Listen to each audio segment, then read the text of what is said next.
life not having a meaning, like it's meaningless. To believe that. Exactly. So that is exactly the belief that Meursault had. So if you are the person who thinks that life is pointless, then your life ends up exactly like Meursault's life ended up. Now, inside the story, the last part, there's an interesting story inside the story. And it's a story of a man who had left his country, which at that time was called Czechoslovakia. And he left his country when he was a very young boy, and he left behind his mother and his sister. And he moved to another country because he wanted to be rich. He went to pursue riches. Now, 25 years went by, and he did not contact his mother or his sister. But then, after 25 years, when he was rich, he decided to go back to Czechoslovakia to visit them.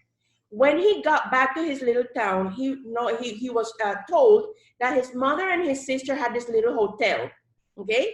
So he decided that he was gonna leave his wife and his kids in another hotel and go to the little hotel where his mother and his sister were. But he didn't tell them who he was. He just got there and he started like showing off, like, oh, I have all this money and I'm so rich. And they didn't recognize him because 25 years had gone by, right? So let's say he was 10 years old when he left. Now he's a man 25, 35 years old. So of course they didn't recognize him. So while he was sleeping in the night in the hotel run by his mother and his sister, they decided to kill him and steal his money. So the mother and his sister went into his room and beat him to death with a hammer and stole all his things. The following day, his wife, who was at another hotel, like I told you, showed up at this hotel and said she came to look for her husband. And mother and the sister are like, no, he's not here. And she told them, yes, he's your son. He wanted to surprise you and he came to spend the night here. And that's when they realized that they had killed the son and the brother. And so what they did was that the mother jumped off a cliff and the daughter jumped into a well or something. No, the mother hanged herself and the daughter jumped into a well. They committed suicide because of what they had done. Okay, what do you think was the belief system of this mother and daughter that decided to kill this person that they didn't know to steal his money? What type of beliefs do you think these two women had?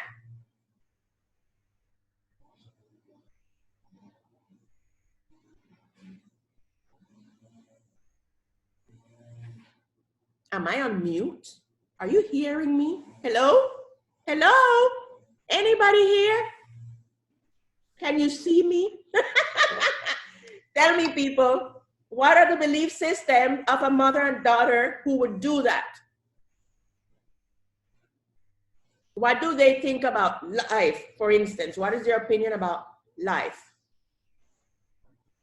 I think that if it was so easy for them to kill somebody only because of money, I think they don't value life. For them, but life has no meaning. Mm-hmm. What else? Anybody else? Especially those of you who did not turn in the assignments and have missing grades. Speak up. Rebecca Serrano. I'm seeing a picture. Is that you? Is that you? Yeah, okay, so give me an answer. What type of belief, oh Lord, Mandisa, stop that. What type of belief systems do the mother and daughter have that would cause them to do something that awful?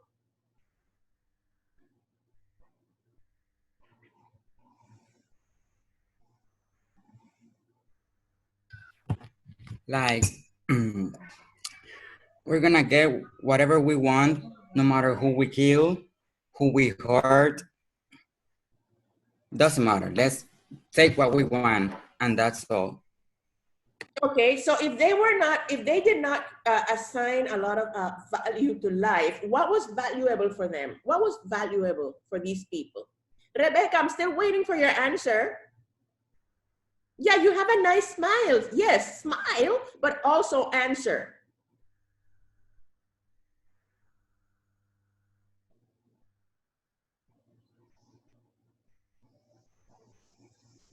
If a woman and her daughter are even think about killing somebody just to get the money, what do you think is valuable for them? You know, the decisions that we make show what we think is valuable, what we value.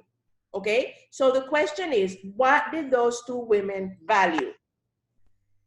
Material things. Mm-hmm. What else? Surviving. Okay. Mm-hmm. So let's make it even more interesting. In a corrupt government system, such as ours, what do you think the politicians value? What do the politicians value? Because they're sure aren't interested in the rest of us. What are they really interested in?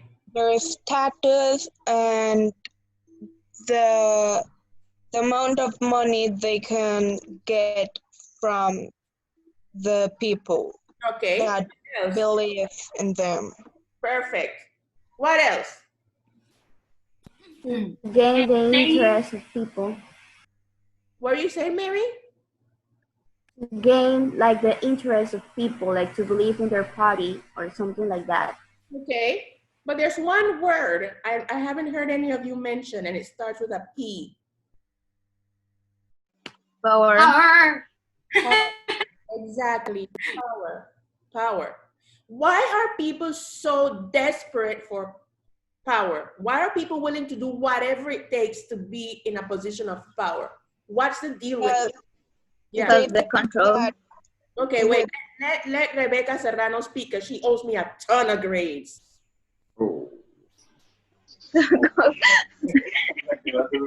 Rebecca? I think because the control, the power we have in people is like very kind of value, because I mean you are in the same position. I mean, my brother and I, we are in the same position. But what if I have control than him?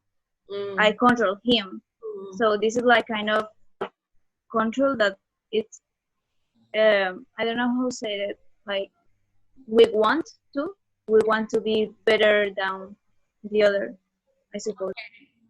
So what advantages are there for a person who has power and control? What are the advantages? They could do whatever they want, or say someone do this and don't ask me why, because I have the control, I have the power. I don't care what you think, just do it. Okay, so let's bring it a little bit backwards. Let's go back to that story. So when these two women decided to kill this person and steal all his money, do you think it's possible that one of the things they were looking for, oh, there's a turtle just walking by, it's like, wow. Do you think it's possible that one of the things they were looking for was that level of power? Does having finances, does having a certain amount of money give you power? What do you think? Oh, that's the cutest little thing. I just love those little turtles. Yes, tell me.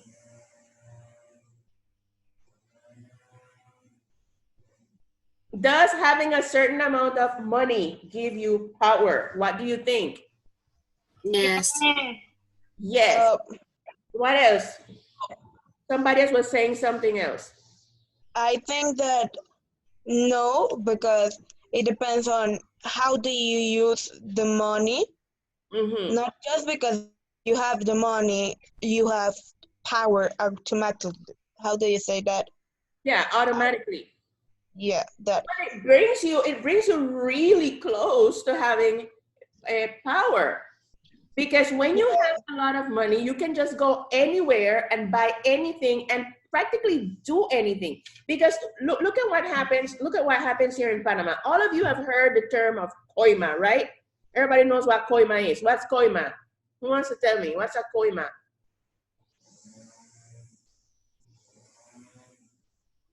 The idea of what I have of coima, or at least what I know, is when you go to church and someone pass with a little package and you put the money you want to Eso de give. diezmo. That's diezmo. It isn't that. No, mamita, that's diezmo. That's a whole nother discussion. No, last time I did it, the people told me like that's coisma. No, that's diezmo, but yeah, it could probably be related. Who wants to tell me what is coima? You've heard the term? I know. Go ahead. Coima is like when you pay to avoid the consequences of your bad acts. Exactly. So for instance, I am driving on the autopista, and the autopista is supposed to be on until 100, right? So I'm speeding, I'm going 120, police stops me. Okay, and they're gonna give me a ticket. And the ticket is gonna cost at least $50. But that $50 for the ticket is not going into the police's pocket. So what do? I start like, ay, dime, estamos apurado, ayúdame, tú me ayudas, yo te ayudo. And you talk all this nonsense and then you slip him a $20 bill. It's cheaper than the $50 ticket. That's a coima. So you slip him a $20 bill and he pretends that he just gave you a regaño and left. That's an example of coima. The same thing happens if you go to a government office and you want some type of paperwork done, and they tell you, oh, it's gonna take 3 weeks, and then you slip them at $20 and they're like, oh, come back tomorrow. Okay? That's coima. That's perfectly good explanation and answer. Okay. So if you have money, it gives you the power to coimar, to just go around giving people, and in English we call it a bribe. You go around just giving out bribes because you have money. Because if I'm poor and I'm driving on the freeway above speed limit and the police stop me, I don't have $20 to give him. So then I have to go and settle my $50 debt with the government. So when you have money, you do have a certain degree of power. Do you understand what I'm saying? Yes. So you might not have power to like make huge decisions, but probably yes, because a lot of the decisions that are made by the people who make up the interesting laws in this country are decisions that are going to be beneficial to the people that have more money. They're not going to be beneficial to some unknown person living in a little tin house in some godforsaken place. These decisions are going to be beneficial to the people that have the most money. Okay? So money does give you power. Okay, so back to Meursault's belief system. Because he was a person who didn't find a meaning in life, he made decisions that proved that his life was pointless. So he was taken to trial, and at the trial, the list of witnesses was very interesting. And even though the people who were witnesses actually wanted to help him and even told the truth, they did not help him. Who were the list of witnesses? The person, the director of the home where his mom lived, and they asked the director, how did he react when he was at his mother's funeral? And the director told the truth. How did he react at the funeral?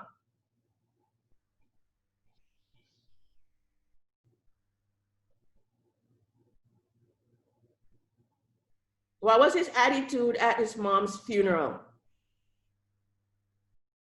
Ignorance? Yeah, but it starts with an I also. The word is indifferent, okay? Your mom just died, you'd be a little bit more hurt.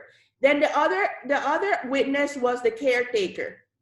And at the funeral, he had shared a cigarette and coffee with the caretaker. You don't share cigarettes and coffee at your mom's vigil, okay? Another witness was Salamano, the guy with the dog. Another witness was Raymond, the guy who started the whole mess. And Masson, the guy at the beach. And a key witness was Marie. And when they interviewed Marie, they realized that the day after his mother's funeral, he had been to the movies with Marie, they had been to the ocean, and they had had sex the day after his mother's funeral. That's not normal behavior, because people expect you to be, sad when your mother dies. And so even though these witnesses did not lie and they had the full intention of helping him, precisely his attitude was what got him to be executed. The decision at the end, his sentencing was that he should go with the guillotine. They were going to chop off his head. That was the decision. Okay? So we're going to watch a very short summary of the entire book. And at the end, I have some questions that I need you to answer. Give me 2 seconds to share this screen.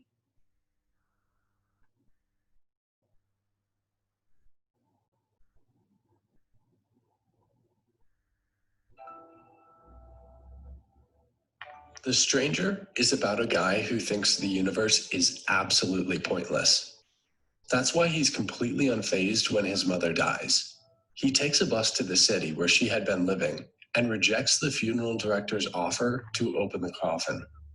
He and the funeral director keep vigil over her body that night. During the vigil, both men smoke and have coffee. This is traditionally thought of as disrespectful. The director tells Meursault that Thomas Perez, who was close with his mother, will be at the funeral tomorrow. The only thing that Meursault notes of Thomas Perez during the funeral is that he faints from heat exhaustion. He makes no attempts to talk to him.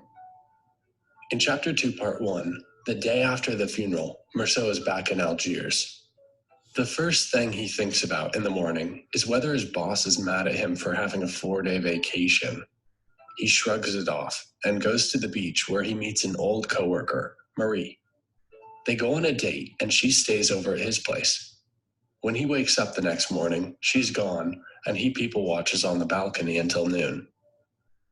In Chapter 3, Part 1, the next day, Meursault returns to work as a shipping clerk, has lunch with his friend Emmanuel, and then heads home. When Meursault gets home, he sees Salamano with his dog. Next, he sees Raymond. Raymond, who is a pimp, invites Meursault over for dinner. After Raymond describes to Meursault about how he beat up his mistress and then fought her brother, Raymond asks Meursault to write an insidious letter for him. Raymond wants to lure the mistress back and then humiliate her. Meursault basically lives life on autopilot and agrees to write the letter, even though it's meant to hurt people. In Chapter 4, Part 1, Marie and Meursault are hanging out at his place when she asks if he loves her. He replies he doesn't. From the hall, they hear Raymond fighting with his mistress. When a policeman comes, he slaps Raymond. Later, Raymond comes over to ask Meursault to be a witness in his defense, and he agrees. Then we have a scene with poor old Salamano, who has lost his dog. He screams that he's not going to pay a dime to get a dog back that he hates. But later that night, Meursault hears Salamano crying in his room. In Chapter 5, Part 1, Meursault, a friend of Raymond, invites Meursault and Mary to the beach with them on the weekend. Later that same day, Meursault gets offered a position and he barely reacts. His boss dismisses him, who's frustrated at his lack of ambition. When Meursault gets home later that night, Marie asks Meursault if he will marry her. Meursault replies uncaringly, but accepts the proposition. Marie says she can't join Meursault for dinner that night. So Meursault is eating alone at a cafe that night when he spots a woman robotically flipping through radio channels. When she leaves, Meursault briefly follows her. In the last scene of the chapter, Salamano is waiting at Meursault's door to talk about the love-hate relationship he has with his dog. In Chapter 6, Part 1, this is the day that Meursault, Marie, and Raymond go to the beach with Meursault and his wife. The group swims in the ocean and then has lunch. After lunch, Meursault and Raymond take a walk and are jumped by a group of Arabs, one of whom is the mistress's brother. Meursault and Raymond retreat when Raymond's face gets slashed. Raymond goes to a doctor and then after returns to the beach with a gun.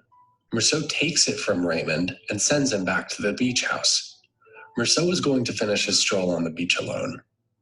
But then, when Meursault continues, he happens to run into the brother again. The brother threateningly shows his knife, and Meursault shoots him. Then he shoots his body 4 more times. In Chapter 1, Part 2, Meursault is in jail when his lawyer and the judge take a threatening interest in Meursault. Meursault's own defense lawyer is repulsed by his lack of remorse after his mother's death. And the judge, who can't accept that Meursault doesn't believe in God, calls him Mr. Antichrist. In Chapter 2, Part 2, Marie visits once, but then is barred because she and Meursault aren't married. Meursault can't stop thinking about the pleasures he once had, like cigarettes and Mary, but he eventually adjusts and stops craving them. To escape the boredom, Meursault recounts every detail of his apartment. His mattress is made partially of newspaper, and one day Meursault finds a story. It's of a mother and daughter who accidentally kill their own son and brother. After they realize what they've done, they commit suicide. In Chapter 3, Part 2, when the trial begins, it is packed. The news picked up the story during a slow summer. The judge puts Meursault's lack of remorse at the center of the trial. Witnesses start testifying, starting with the funeral director. He testifies that Meursault showed no emotion at his mother's funeral and even smoked at her vigil. Thomas Perez testifies that he didn't notice anything of Meursault as he was too sad. The prosecution also notes that Meursault's relationship started the weekend after the funeral. In Chapter 4, Part 2, the prosecution condemns Meursault as a menace to society and states that he deserves to be put to death. The prosecutor reasons that Meursault's lack of morality make him guilty of this case as well as a case of parricide that they are trying after Meursault's case. When Meursault is asked what his motives were for killing the Arab, he stumbles and blurts out that it was because of the son. At the end of the chapter, Meursault is found guilty and is to be decapitated. In Chapter 5, Part 2, after having been condemned to die, Meursault is filled with erratic thoughts. First, he tries to grasp onto some hope that he could survive by chance. Then he talks about a time his father saw an execution. Later, he thinks about the morality of a victim of a guillotine being forced to wish that the guillotine should go off without a hitch, since otherwise it would cause enormous pain. The chaplain has already tried to visit 3 times when he visits again. The priest cannot understand why Meursault would still reject God, even in his final hour. When the priest tries to force religion on Meursault, who is a non-believer, Meursault gets frustrated and yells at him, saying that nothing matters and that he can't prove God exists. The novel ends with Meursault waiting for the guards to come bring him to be executed. Okay. Now, this is how the last sentence in the novel, it says, this is Meursault speaking, "I had only to wish that there be a large crowd of spectators the day of my execution and that they greet me with cries of hate." So when he found out that he was going to be executed, the next thing that he wished for was for a lot of people there to watch and for these people to be screaming out how much they hated him. Now, people, I've got 2 questions, and these questions are directly for Adrian Sanchez and Rebecca Serrano, because you still owe me grace. Okay, first of all, let's start with Adrian. Oh, and people, the graduates, you look kind of desanimados, don't be. You're gonna have the most epic graduation ever. Don't worry, people. We haven't forgotten you. We're not gonna send your diploma to your home. It's gonna be epic and it's gonna be good. It is going to. I mean, you're gonna go down in history. In the next 100 years, there's never gonna be another graduation like this one. Okay, so don't you get all disappointed and weepy and mopey, because I know graduation is huge for you. We're working on it. We just need to get the permits. Where was I going? Oh, Adrian. Why would it be important for Meursault that since he knows he's gonna be executed for this crime, why was it important for him that there be a large crowd and that people hate him? So hold that. And your question, Serrano, one of the things that made the judge decide that Meursault was guilty was his reaction to his mother's death. And I want you to explain a little bit more of why. Why did they take that into account when it had nothing to do with him murdering the Arab? Okay, so let's go with you, Adrian. Well, like Meursault is very rational because he came to the conclusion that it doesn't matter if like he committed the act. Like he killed someone, it doesn't matter because one life less, one life more, why does it matter, right? But why does he goes to the extreme of knowing that if it doesn't matter, why would he evaluate the fact that he wants an audience? He wants a final curtain. So I'm trying to put myself in that position. What would be the reason for you want an audience to something like as creepy as an execution?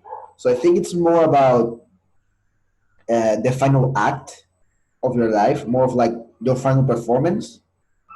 If you're gonna go down, and if it doesn't matter, at least make it be like something that people will remember. He wants people to remember him not as the guy who didn't care, but the guy who was executed because he didn't care. Good answer. Anybody else wants to add anything to that?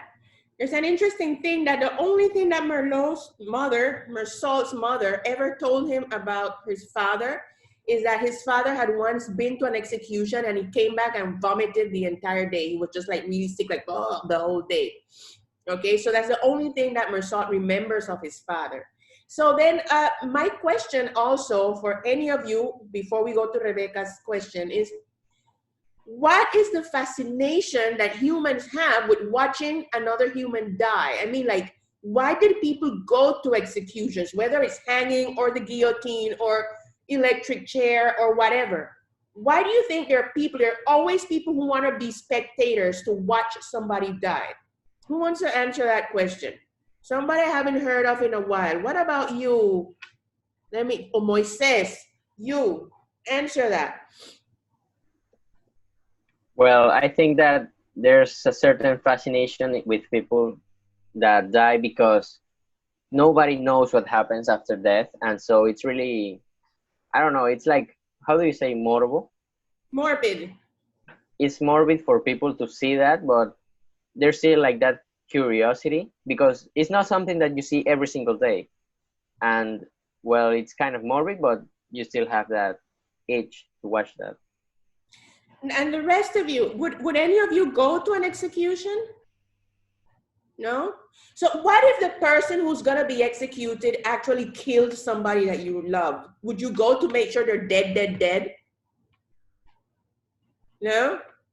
I don't think I would either. I mean, and especially if it's an execution, like they're chopping off somebody's head. Why would I want to see that?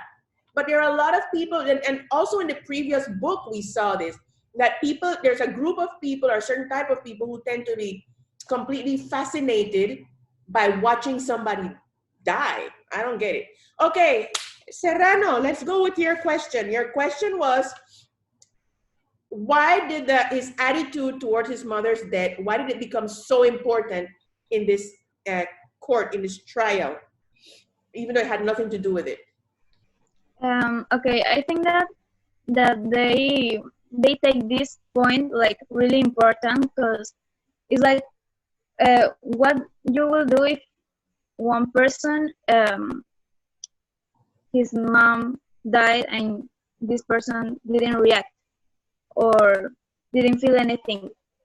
So I think that they think maybe he could do it again, and because he have not this feeling to kill someone or even his mom dead, so he will do it again without feelings, and this is like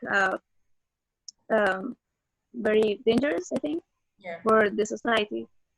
Okay, good.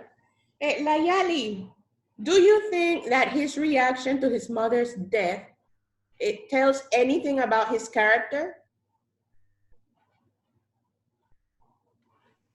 Maybe that he is not okay in his mind. I think that I will I wouldn't have that reaction if my mom died, because I will probably I cry because it's my mom. It's someone important to me, and that reaction is not okay, I think. Yeah.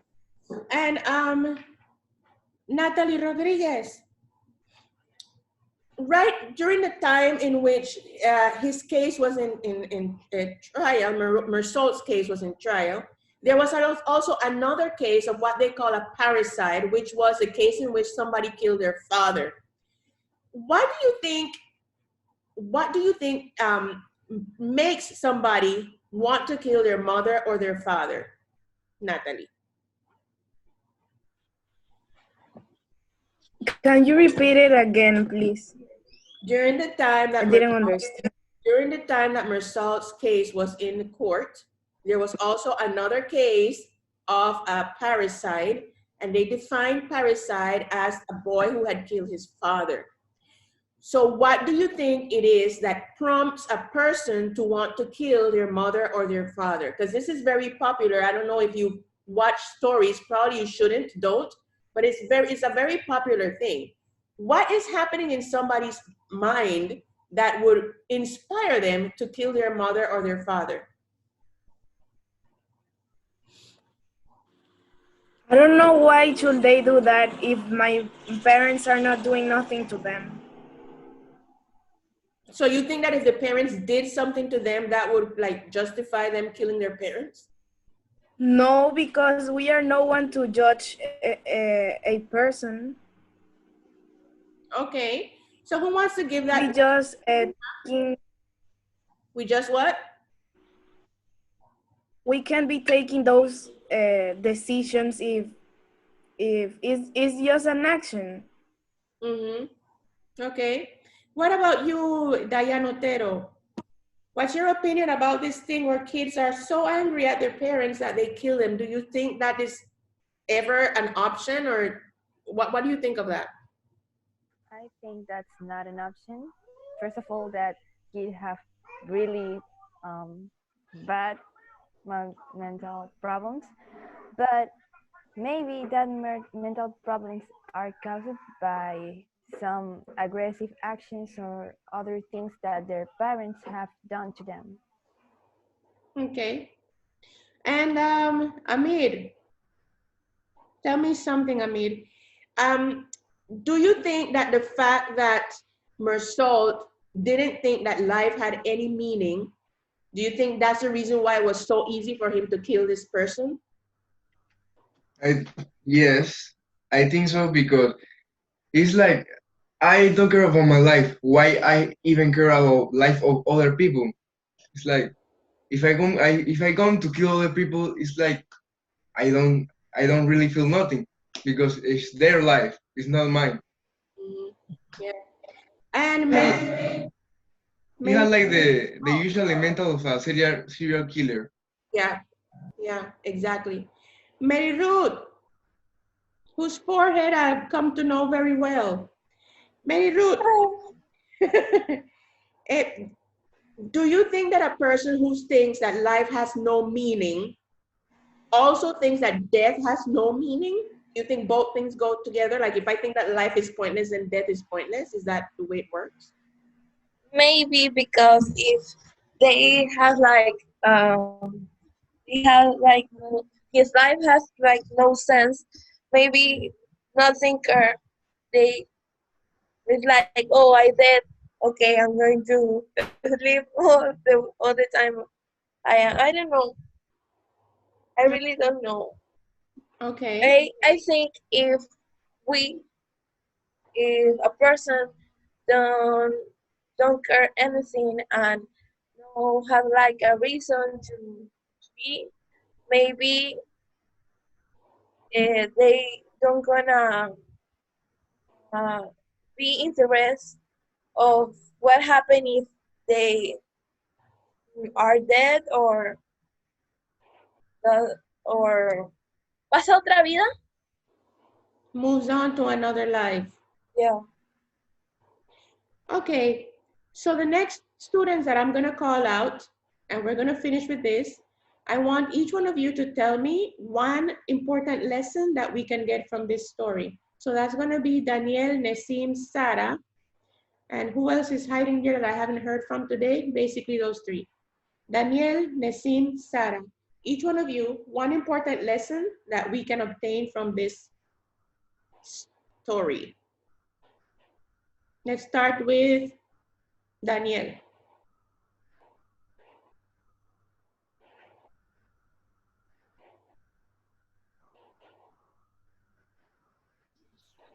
Okay.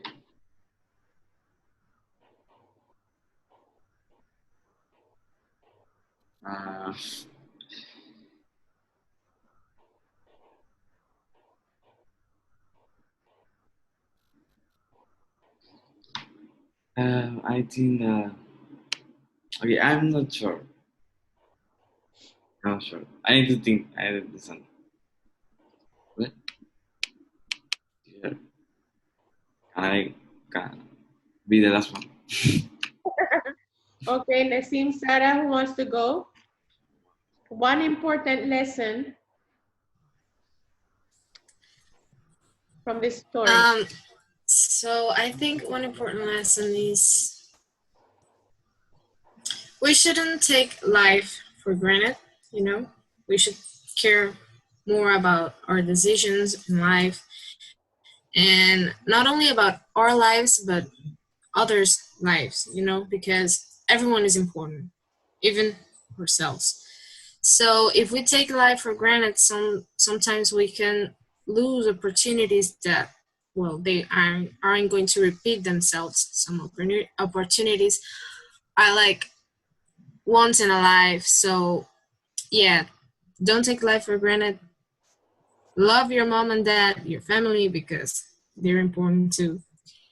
And I guess that's it. Okay, Nasim?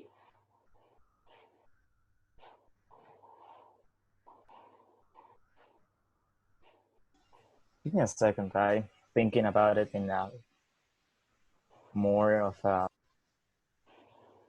story interpretation, because I've never read this as a story, because I didn't find it more like a story. It doesn't get to one particular point that it's settling enough for it to be a concrete story. So I'm thinking more of it. I thought of it while I was reading it as more like an essay. It feels more like a thought experiment than a story, because this is a character that doesn't really can exist, you know, in the sense of common expectancy of this the human society. Because if one person actually finds no meaning in life in a natural way, like a psychopath or something, chances are they will eventually learn how to portray something that is settling for other people. So they will never be seen as this pointless guy. They will be good at disguising themselves. And for that reason, I think that is more of a there is more of an experiment of how it will be like if someone actually showed up how pointless they think the life is. But then, so if you see it as an essay, as an experiment, what would be the lesson? What would be the point of that experiment? Well, about this kind of experiments of essays, not so much of an essay in the sense of an explanatory way that more of a film answer, but the question, which is in this case, if it doesn't try to the fact that the entire book is presented in the point of view of Meursault, means that we get a first glance of how he sees life. And we get to see that he's not entirely an evil person, but the manner of he sees the world makes his reactions and his decisions some things that actually becomes um, uh, can get portrayed as something that's inherently evil. So the main topic I have to look up in other books of Camus was that of the absurd, the philosophical movement of the absurd, which he was the one who brought it up in response, in a kind of not so much in a response, but in a kind of but about the nihilism that was taking on roots in the entire France and the thinkers, because all of bad things that happen, people don't get actually good points and all interpret the humanity as something inherently pointless. And so he wasn't really buying it, so he gave it another interpretation, which was that of the absurdism, which is. But do you think that probably Albert Camus wrote this because he wanted to open people's eyes to what can happen if you have that mentality? I don't think that it's what about happened to him, so much as it was like the entire reaction around his life that could actually be understood in that way. Mm-hmm. So will be more of a point on which you can observe really how will be if one people will kind of embrace this absurdity in a way that set him with a kind of wall between him and the rest of the world. So it will be more of how people will react to it in this expectancy of him behaving in another way, versus how will he expect people to expect him to be like. So I think it's more of that dual perception there. I think that you think that I think that it's playing out in the entire book. And it's not between Meursault and a particular character, but between Meursault and the entire the other characters. They all expect him to be that one way, and he tried sometimes to compel, but it's not in a really honest way. So they notice in the fact that he doesn't show remorse, but he goes to the funeral because he thinks people expect him to do so, but he doesn't try to show the emotions that he know people will expect him to. People expect, yes, and Nasim, I agree with you, but that's exactly what society is. Society has this long list of rules that everybody has to follow. And if you don't look like this, act like this, think like this, dress like this, smell like this, you're wrong, and we reject you. So it's true. Maybe Albert Camus was trying to go way, way, way beyond nihilism and the meaning of life and absurdity, and just in general giving us an idea of what happens when you don't behave in the way that society expects. Okay, let's go. Daniel, one lesson.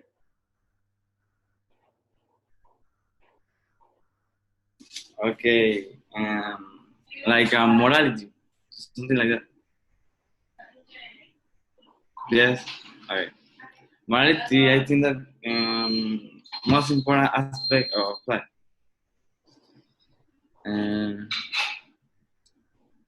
The principal character was a man that he don't care anything in his life.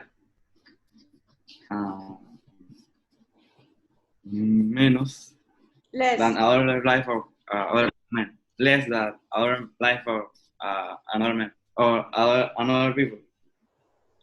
And I think that we need to live to let life. No, we need to live to let life. Okay, live and let live. Okay, Okay, good job, people. So this brings us to the end of the second trimester, and next time we meet, it will be trimester number 3, and we spend the entire school year on the computer. Can you believe that? Okay, see you next time. Bye-bye.